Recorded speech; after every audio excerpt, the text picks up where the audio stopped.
1 Samuel,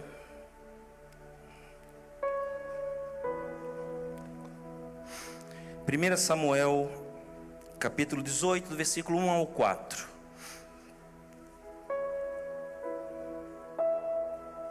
Eu vou ler na versão que eu preparei esse estudo, e depois vocês vão entender o porquê, tá certo? Mas vocês podem acompanhar aí, não tem problema. Eu vou estar lendo aqui em outra versão, pode ser de repente um pouquinho diferente da sua.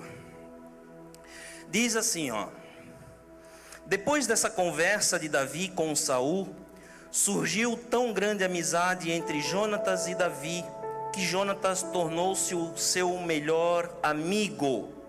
Daquele dia em diante, Saul manteve Davi consigo e não o deixou voltar à casa de seu pai. E Jonatas fez um acordo de amizade com Davi. Diga assim, ó, acordo de amizade. Pois se tornara o melhor amigo de Davi. Jonatas orou e deu a Davi o manto que estava vestindo. Diga assim, um manto. Junto com a sua túnica. Diga túnica. E até a sua espada. Diga espada. Seu arco e o seu cinturão. Amém? Manto, túnica, espada, arco e cinturão. Você pode tomar assento. Eu só queria pedir pessoal do som, por favor, tira esse eco que está aqui na frente para mim, aqui do retorno. Está puxando o microfonia, tá? Queridos, eu quero compartilhar com você algo que Deus colocou no meu coração na semana que passou. Nós tivemos aqui uma reunião administrativa aqui na igreja com alguns ministérios, não foram todos. E durante o dia eu estava orando ao Senhor e Senhor, o que o Senhor deseja que eu fale, que eu compartilhe com essas pessoas, com esse ministério? E querido do som, eu peço que tu, por favor, dê atenção aqui, porque tá bem ruim, tá? Eu pedi ao Senhor que me desse essa palavra para que eu pudesse compartilhar com esses ministérios. E Deus me deu uma palavra, e cada vez que eu estava orando a respeito disso, me preparando para esta reunião, essa mensagem começou a queimar ao meu coração, ao ponto de eu querer até convocar toda a liderança da igreja, todo o ministério para estar aqui, mas já estava muito em cima da hora e não seria possível fazer isso. Então eu ministrei aqui, eu trouxe essa palavra, e hoje eu também me preparando para esse culto, eu busquei outras coisas e Deus falou comigo: fala de novo essa palavra, compartilha essa palavra. E eu quero falar sobre esse tema, amigos. A palavra que nós acabamos de ler é um exemplo lindíssimo da Bíblia de uma linda e bela amizade. Uma amizade tão forte, tão linda, que eles fazem um pacto, eles fazem um trato, e por causa desta palavra, muitas outras palavras aconteceram. Nós sabemos que quando Davi voltou, quando ele tomou o trono, que ele foi coroado, rei de Israel, ele foi procurar: olha, tem alguém aqui da família de Jonatas, porque eu tenho um pacto. E aí já surge outra linda mensagem. Não é sobre isso que eu quero falar hoje. Eu quero falar exatamente sobre esta mensagem. Nessa mensagem eu quero mostrar para vocês o grande valor que tem uma boa amizade, e o quanto os que estão ao nosso redor podem influenciar as nossas vidas. Nós precisamos disso. Eu gostaria que todos pudessem levar essa palavra a todos os seus amigos, aos seus familiares. Você pode replicar essa mensagem de hoje. Eu sei que muitos estão sofrendo neste momento por falta de uma boa palavra, e eu sei que só a palavra de Deus pode ajudar um homem, uma mulher a sair do mais profundo lamaçal de pecados e de problemas. E esta é uma dessas mensagens. Queridos, nós estamos falando de amigo. E o que é ser amigo? O que é um amigo? Eu vou tentar dar uma pequena definição para você do que é ser um amigo. Olhem essa história. Um soldado numa guerra disse ao seu comandante: o meu amigo não voltou do campo de batalha. Meu comandante, eu solicito autorização do Senhor nesse momento para mim voltar ao campo de batalha para buscar o meu amigo que ficou lá. Ele não veio junto conosco. O comandante respondeu: autorização negada. Você não está autorizado a fazer isso. Não quero que você volte a arriscar a sua vida por um homem que provavelmente esteja morto no campo de batalha. O soldado então ignorou a proibição e saiu. E 1 hora mais tarde ele voltou, ferido, cansado, transportando o cadáver do seu amigo. O comandante estava furioso aguardando por ele e disse: eu não lhe disse que ele estava morto? Valeu a pena você sair daqui e lá arriscar a sua vida para buscar um cadáver? E o soldado então respondeu: claro que sim, meu comandante. Quando eu encontrei, ele ainda estava vivo e disse-me: tinha a certeza que você viria, meu amigo. Amigo é isso. Amigo é aquele que chega quando todos já se foram. Nós falamos a respeito de alguns elementos quando Jonatas faz esse pacto com Davi. O primeiro deles, o manto. O manto significa a nobreza da família real. Jonatas fez Davi se sentir maior do que ele realmente era. Passar o manto é uma forma de responsabilizar outros a fim de que a boa notícia não seja interrompida por falta de mensageiros, de obreiros. Gesto nobre de confiança, dizendo a Davi: agora você tem a missão, agora você tem uma missão, você não é mais qualquer um. Você tem o mesmo valor do que eu, ou quem sabe até você agora é maior do que eu, porque eu lhe passei o meu manto. É uma promoção. Não ficou só no manto. Davi passa a túnica para cobrir a nudez. A túnica servia para cobrir a nudez. Amizades confiáveis que você pode se abrir. Pessoas que te protegem. Muitas das vezes não é um traje ordinário, de uso diário, corriqueiro, mas destinado especificamente para uma ação específica, para uma missão. Você está entendendo, irmão?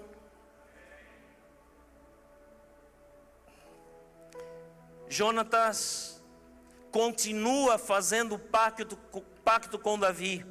Passou o manto, passou a túnica. E logo em seguida ele passa a espada. Jonatas se desarmou.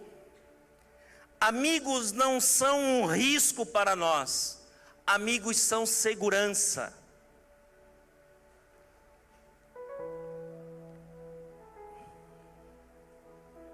Jesus disse: eu não vim trazer a paz, mas sim a espada.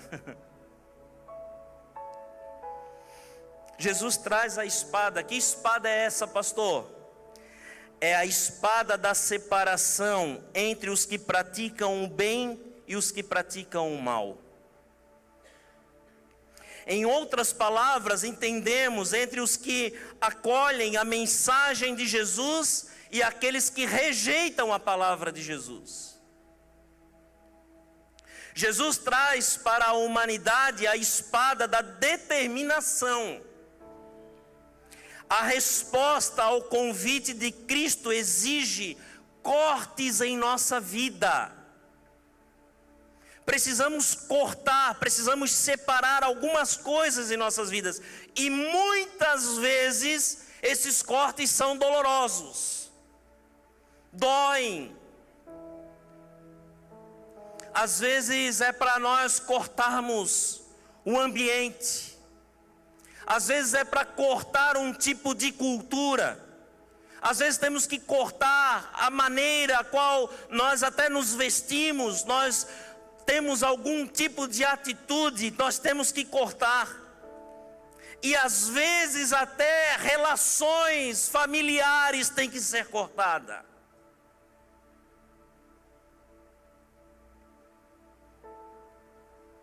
Davi também, Jonatas também entrega a Davi o seu arco.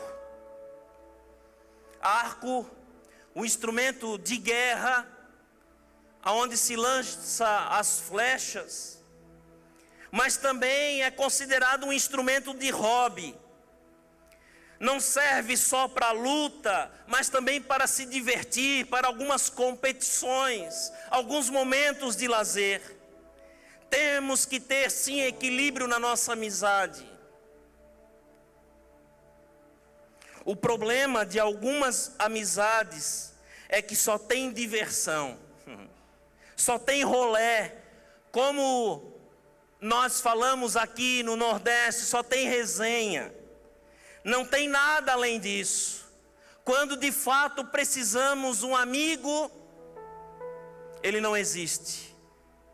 Quando de fato precisamos resolver uma situação, aquele amigo que estava rindo conosco, fazendo aquela resenha, desaparece. Precisamos sim ter um convívio social, de alegria, de comunhão. Mas também a Bíblia nos ensina que nós devemos nos alegrar com os que se alegram, mas também devemos chorar com os que choram. Jonatas entrega também a Davi o seu cinturão. Serve para sustentar a roupa pesada. A vida de ninguém não é leve. Por isso nós precisamos de parceiros de jornada que possam suportar esses momentos conosco. Vocês viram muito bem o convite que eu fiz aqui no início, logo após o louvor. Olha, quem estiver passando por uma tempestade, vem aqui na frente. Foi esse o convite que eu fiz. Nós nos deparamos aqui com crianças, com adolescentes, com jovens, com adultos, com casais, com senhoras aqui na frente. Porque todos eles precisam, da criança ao mais adulto, ao mais experiente, ao maior de idade aqui nesta noite.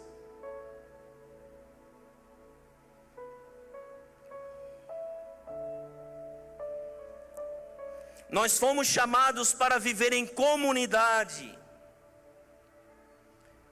No dia da nossa reunião eu falei para eles que existem algumas comunidades na África que não existe em sua língua o pronome possessivo singular.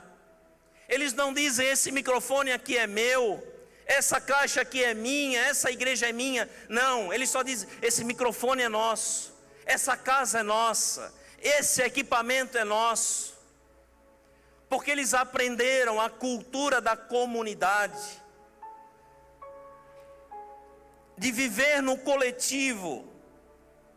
Esse dialeto reflete o viver em comunidade. Nós precisamos fugir de todo tipo de isolamento e decidir nos conectar uns com os outros. Por quê, pastor? Porque isolamento mata. Isolamento mata.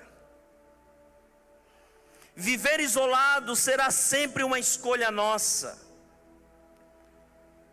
Nós não fomos criados para isso. Alguns dias eu estava falando com alguns corretores de imóveis, e ele estava falando, olha, o investimento do momento é comprar apartamentos ou kitnets, estúdios flats. Não se pode mais comprar para investimento apartamentos de 3, 4, 5 quartos ou casas, porque as pessoas não estão mais morando juntas, eles estão separadas. As pessoas agora querem viver sozinhas, elas querem viver isoladas, elas não querem mais ter parcerias, elas não querem mais viver juntas com outros. A Inglaterra, a idade cada vez mais nova de adolescentes saindo das suas casas, com 16 anos, 18 anos, já estão saindo da casa dos seus pais, morando sozinhos. E isso é uma agenda, isso é um sistema que está sendo preparado, porque eles são quase que obrigatórios a isso, porque eles saem para as faculdades, eles precisam fazer isso. As faculdades são longe das casas, é internados, é full time, é todo o tempo estudando. Eles não podem mais estar junto com os seus pais. As escolas já estão em tempo integral, das 9 às 5 da tarde. Cada vez mais a família, a comunidade está sendo separada.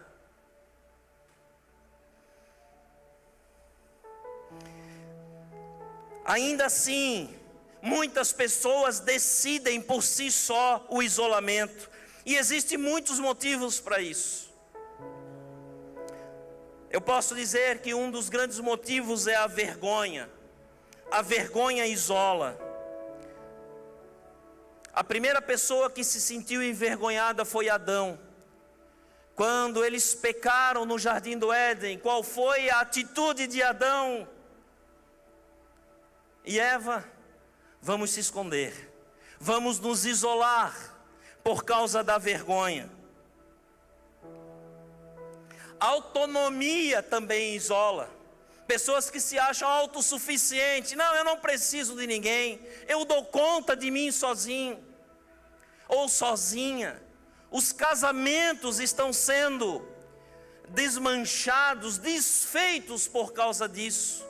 De repente a esposa se decide, eu não preciso mais de ti, eu dou conta de mim sozinha. Ou o marido, não, eu não preciso mais do casamento, sendo que a Bíblia diz que é melhor 2 do que 1.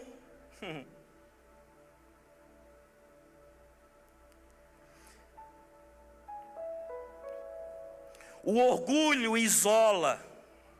Você pode ter se ferido, querido, numa comunidade, você pode ter se ferido por causa de uma amizade, você pode ter se ferido por causa de uma igreja, você pode sim se ferir com isso, mas você vai precisar disso para ser curado.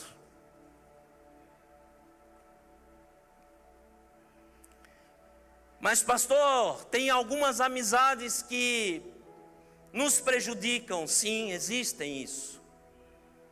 A minha avó dizia, me diga com quem tu andas que eu digo quem tu és. E eu quero dizer para você aqui também, para que você fique atento com as amizades.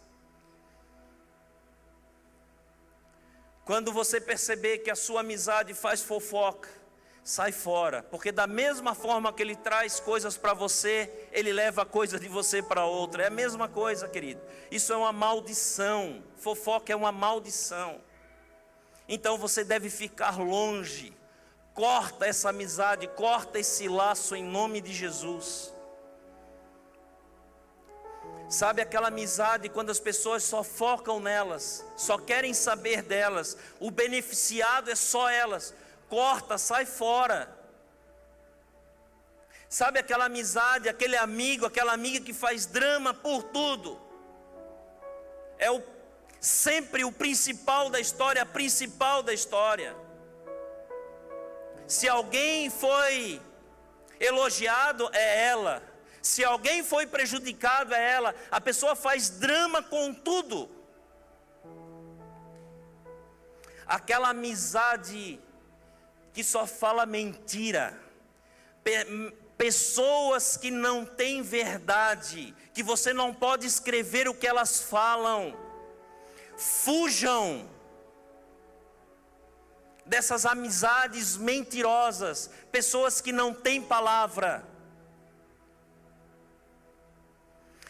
Amizades que nos culpam pelos seus problemas,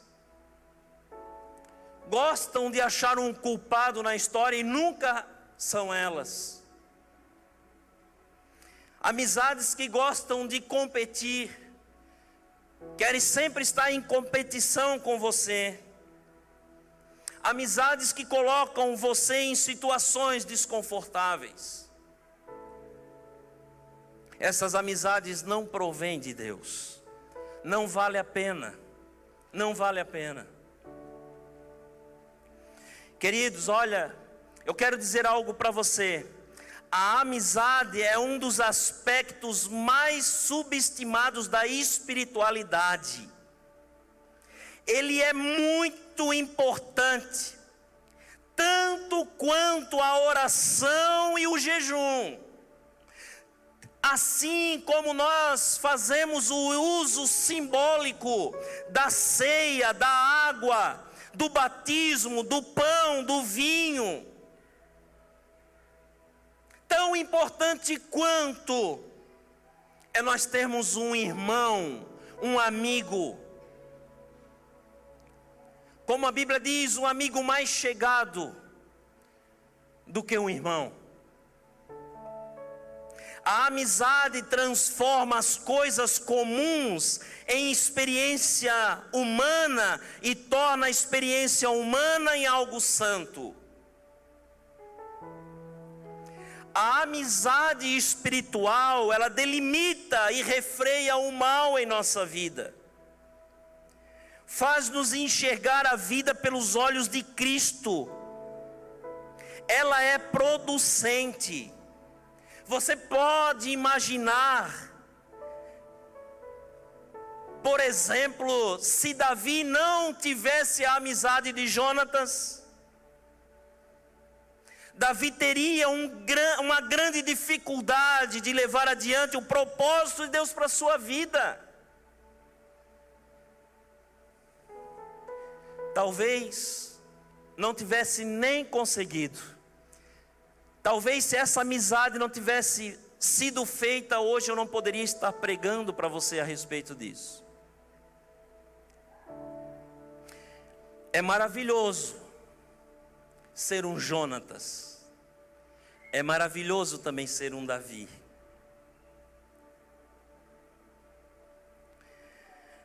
Davi sem Jonatas estaria correndo o risco de abandonar a sua vocação e retornar a ser um simples pastor de ovelhas.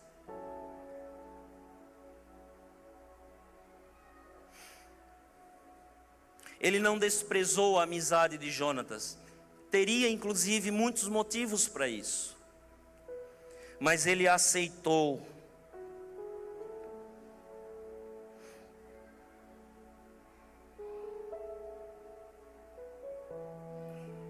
Sabe, talvez você possa estar perguntando assim, pastor, qual seria a ideal amizade que eu devo procurar, que eu devo manter? Eu digo para você, você deve procurar um amigo que te aponte para o grande amigo, Jesus. Se esse amigo não te apontar para esse grande amigo que é Jesus, essa amizade não vale a pena. Sabe, alguns dias atrás eu já preguei nesse altar, e nós como pastores, de verdade, isso tem um preço muito alto para poder falar isso, mas eu posso dizer isso: sede meus imitadores como eu sou imitador de Cristo. As mesmas palavras de Paulo. Eu posso dizer isso para você nesta noite. E eu posso te dizer outra coisa aqui nesta noite: vejam quem são os meus amigos. Olhem quem são os meus amigos. Talvez você não esteja conseguindo fazer algo na sua vida por causa que você tem amizades que não valem a pena. Ter amigos que te apontam para um grande amigo é a coisa mais linda que existe. Sabe, é como se hoje aqui eu estivesse conhecendo você e eu dissesse: muito prazer, o meu nome é Jairo. Qual é o seu nome? Muito bem, muito prazer. Olha, o mais importante da nossa amizade é você ter uma amizade com Jesus Cristo. É meu amigo também, e por ele ser meu amigo, ele também pode ser o seu amigo. Sabe qual é a vantagem disso? É uma canção linda, maravilhosa, antiga, que diz assim, ó: em Jesus amigo temos, mais chegado do que um irmão, e nos manda que levemos tudo a Deus em oração. Oh, que paz perdemos sempre, oh, que dor no coração, só porque nós não levamos tudo a Deus em oração. Temos lidas e pesares, e na vida tentação, não ficamos sem conforto, indo a Cristo em oração. Haverá um outro amigo de tão grande compaixão? Os contritos Jesus Cristo sempre atende em oração. E se nós desfalecemos, Cristo estende-nos a mão, pois é sempre a nossa força e refúgio em oração. Se este mundo nos despreza, Cristo é nosso em oração, em seus braços nos acolhe e nos dá consolação. Esse é meu amigo, e esse pode ser o seu amigo também. É só você desejar. Eu quero encerrar essa mensagem contando algo para você. Eu já disse aqui nesse altar também que um dia essa pessoa estaria aqui. Eu já disse isso aqui no altar. Há muitos anos atrás, eu passei uma situação na minha vida, a pior situação, a pior tempestade da minha vida. Sabe aquela história do bom samaritano da Bíblia, que tinha alguém que foi assaltado e jogado à beira do caminho? Esse alguém foi eu. Eu trabalhei, eu fui músico, diretor de escola de música, diretor de cultura, por muitos anos. E em uma fase da minha vida, eu trabalhava das 8 da manhã à meia-noite, só com música, secular, dando aulas, cuidando de escolas, várias escolas no estado de Santa Catarina, não era só uma, orquestras, corais, eventos. Eu não tinha mais agenda, e por uma situação política, perseguição e outras coisas mais, de um dia para o outro, quando eu me acordei, eu estava desempregado. Todos os meus contratos foram cancelados, todos, sem exceção. Tinha um contrato que eu dava aula de música num centro de recuperação, que era lá em cima de um morro, longe, longe, longe. Pessoas que estavam passando por tratamentos, então eu ia lá, fazia um trabalho de música, e eu pensei, não, lá eu vou ter pelo menos o pão eu vou conseguir comprar, eu vou lá dar aula.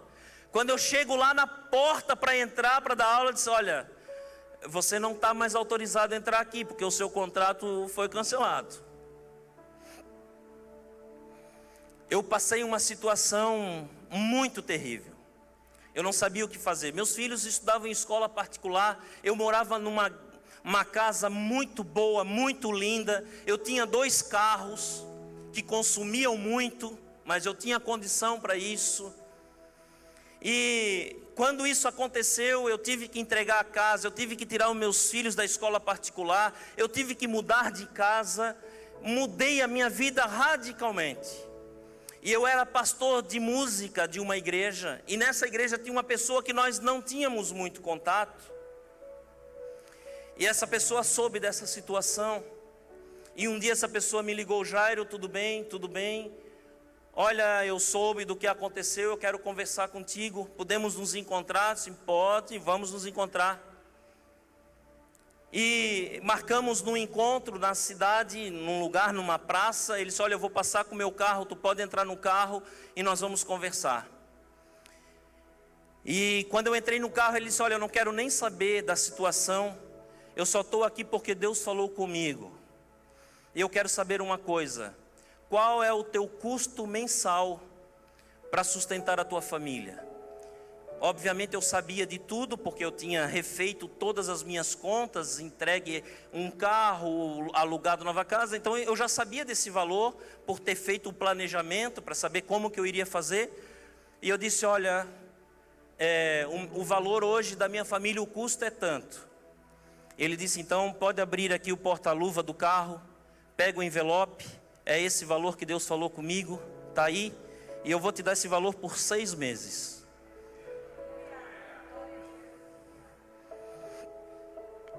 Não só isso, essa pessoa me adotou, ela me discipulou. Essa pessoa, nós tínhamos um encontro toda terça-feira às 8 horas da manhã. Toda terça-feira eu ia na casa dela, no escritório dela, e nós conversávamos, orávamos, líamos a Bíblia, e essa pessoa sempre dizia, olha, Deus tem um propósito contigo na Inglaterra. Tu te prepara porque tu vai voltar para a Inglaterra. Sempre falou isso. Passou um ano, mais meses, não sei se foi mais anos, enfim. Um dia eu fui convidado para ministrar na Inglaterra. Uma igreja inglesa me chamou para convidar. E foi marcada uma data. E eu contei para essa pessoa, olha, tal dia eu estou indo para a Inglaterra porque eu fui convidado. Disse, amém, que bom, e tal, e tal, e tal, e tal. Aí nós não nos falamos mais. E um dia nós nos encontramos de novo. E ele disse assim, tu aqui? Sim, eu estou aqui. Mas tu não fosse para a Inglaterra? Disse, não, não foi, não deu certo e tal. Como que não deu certo? Era para tu ter ido. Deus tem um propósito contigo na Inglaterra e tal, e tal. Não, mas está tudo certo. Não foi dessa vez. Mas por que tu não fosse, homem? Era para tu ter ido e tal. Disse, não, eu não fui. Não estava ainda pronto para ir e tal. Não deu certo e tal. Aí ele disse assim, tu pode ir lá na minha casa? Preciso conversar contigo. Eu disse, posso. E nós marcamos um dia, eu fui na casa dele. E eu cheguei de novo na sala onde ele me fez o discipulado por 1 ano. Nós conversamos. E ele abriu a sua gaveta, ele tirou o valor e disse, ó, está aqui o dinheiro para tu ir para a tua Inglaterra. Esse dinheiro não pode ficar comigo porque esse dinheiro aqui está pegando fogo. Na minha mão esse dinheiro é para tu ir para a Inglaterra. Eu disse, não vou pegar esse dinheiro porque eu não vou para a Inglaterra. Fica com o dinheiro aí, eu não vou para a Inglaterra. Eu já disse que eu não iria, o convite não deu certo. Eu agora estou trabalhando, eu estava trabalhando como supervisor de 6 postos de combustíveis.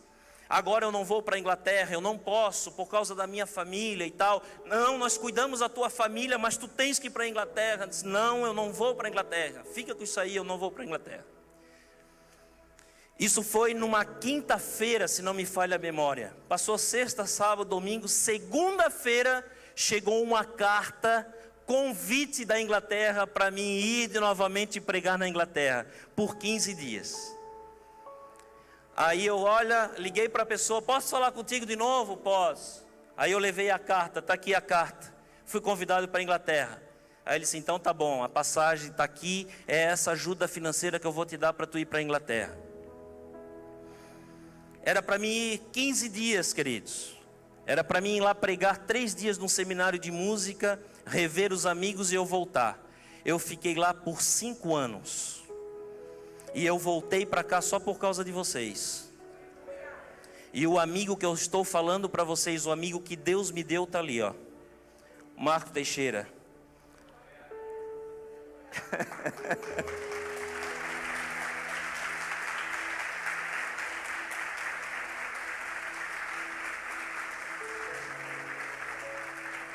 Esse foi o amigo que Deus me deu.